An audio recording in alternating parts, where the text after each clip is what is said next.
What's your philosophy? How did you get so far?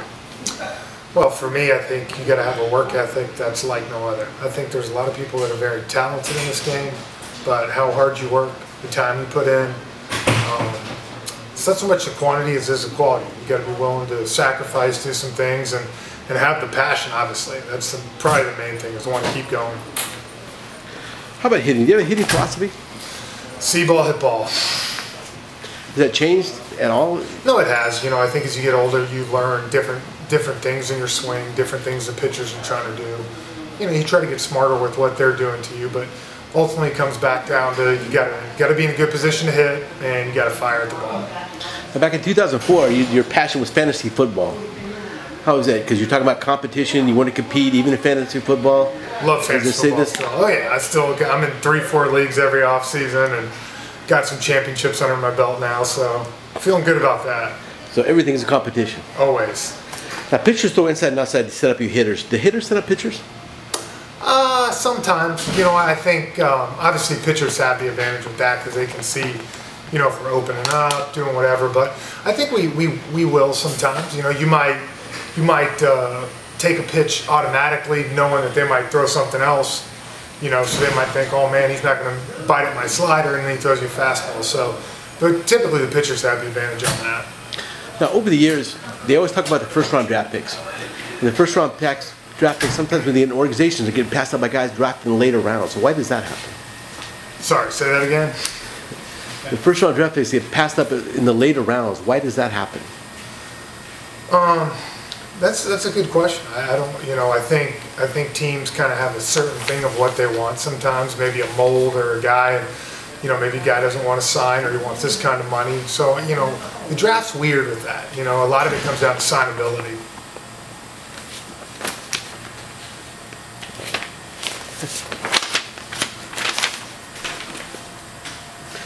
Now, do you think the first-round draft picks get more chances? Yeah, absolutely. I mean, it's true. You know, if you spend that kind of money on a guy, you're going to give him multiple opportunities to get better and continue to improve, especially the first 2-3 years. Now, organizations, all organizations, trade for guys, they bring in guys, they sign free agents to take your spot. And especially now, when you show up for spring training, there's somebody there to take your spot. How do you approach that? You got to block it out. You know, everybody's got the same goal. They all want to play in the big leagues and all want to start and all want to be the best. You know, you either can step up and answer the challenge or not. And, you know, luckily, you know, more times than not, I've been able to do that. What about now when you're working your way back up? Has anything changed with you? You know, you might put some pressure on yourself sometimes, but I think, you know, more than not, you just got to go out there and play the way you've always played. And, you know, I kind of put myself in a little bit of hole early this year, but I'm swinging it good now, and hopefully we can keep it going. What are some things you learn now about pro sports you learned the hard way that nobody told you about when you first started? Straight business. I mean, 100% business. You know, I think you come in and you're thinking, oh, well, there might be a little loyalty. Nah, it's a strictly business.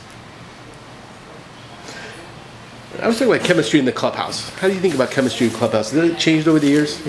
Your feeling about it? I think it's important, obviously, to have chemistry because you're with those guys 220 days a year. And I think you have to be able to, you don't have to like each other, you don't have to hang out, but you have to respect each other. And I think that's my number one thing is everybody in the clubhouse has to respect the person next to them. And if you do that, it should be a good clubhouse. How about weightlifting? How important is that to you? It's very important, especially for me as I get older. You know, you get more tired, you get worn down, you got to take care of your body. You know, when I was 21, 22, I didn't have to do nothing. I could come out and play every day and feel good. But now you got to keep your body in good condition. Do you read the scouting reports, what people write about you, especially over the years? You get good games, bad games, a lot of good games, obviously. But do you read all that stuff? Sometimes. You know, I think sometimes it's good, you know, to see. I read some of the writers that I know that I think make good points and trust. You know, I don't get on and read any of the blog stuff and all that. But, you know, I think it's good sometimes to have certain guys, you know, critique you and know what you can do to get better. Anybody you really disliked? Without saying any names, but I mean, did anybody get on you a lot? Yeah, there's always people that do that, you know, like I said, and I've never cared if someone attacked me as a player. I really haven't. You know, you don't like the way I swing, but don't ever attack my character because they don't know how hard you work or what you do. And that's always been my kind of line in the sand.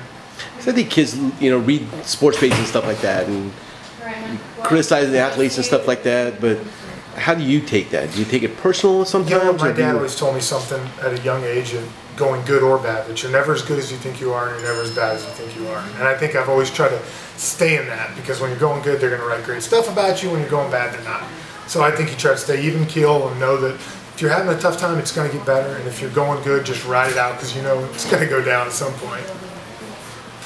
What do you think about brushbacks, knockdowns, and retaliation? I think that the retaliation is a great thing in baseball. I think it's handled the wrong way now. I think you used to see umpires, someone gets hit, the other guy gets hit, you're done. Now you got all this trash talk and things that carry over. I miss the old school retaliations. You think the umpires step in too quick, or do they wait too long, or do they know what's going on? I think the problem that people do is the players will start just talking trash to the other guy, and then it forces the umpire to go, which, like if you get hit on purpose, to me, I was always taught, run down to first base, next inning our pitcher will take care of it, and then, you're even. But they don't do that anymore. What do you think about people that hit home runs and then they cross the plate? I hate it. Just Scott Rowland was always my favorite. Just run around the bases, act like you've done it before. Seemed like you kind of old school, too, last time I talked to you. Oh, yeah. Can you imagine somebody doing that to Bob Gibson? No, he'd kill him. Yeah. He'd take his head off on the next pitch.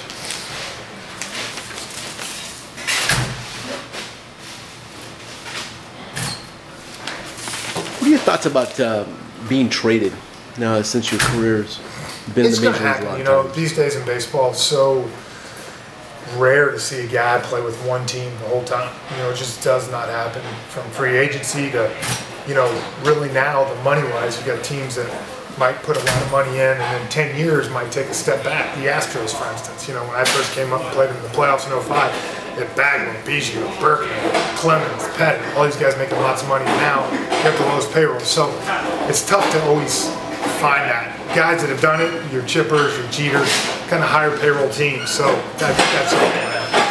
How about your privacy now that you've been in the major leagues, going back home? Do people recognize you? You're going to McDonald's and everybody stops you? Yeah, they do. And I don't ever mind signing and doing stuff. The only time I've always said is when I'm out with my wife and little girl, you kind of want your privacy at dinner just to eat and relax. But other than that, I never mind signing for people as long as they're polite. So they came up with Colin Kaepernick just recently, and that's, when people bother you with your family, does that bother you, or do you? Not if they just say hi. But if you're eating dinner and they come up and interrupt, come on. They're out trying to enjoy a good meal.